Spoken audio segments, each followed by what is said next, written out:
Paulo, nadulas sa monthsary date nila ni Kim.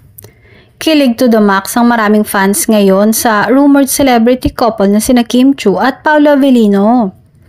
Yes, parang ang may pag-confirm na ang dalawa na mahigit 5 buwan nang magjowa ang dalawa at mukhang lalo pa silang nagiging strong habang tumatagal.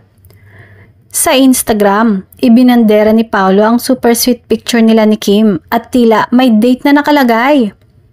Maya-maya ay pinalitan ito ng aktor at ipinost ng walang date na nakalagay na hindi naman nakalusot sa mabibilis ang kamay na netizens. Libo-libong netizens naman ang kilig na kilig sa sweetness ng dalawa.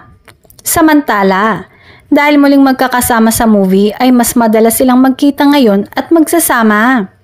Pero tiyak na darating ang araw na malalaman ng mga tao ang katotohanan tungkol sa isinisikretong pagmamahala ng dalawa dahil totoong-totoo sa showbiz ang matandang kasabihang may pakpakang balita, may tenga ang lupa.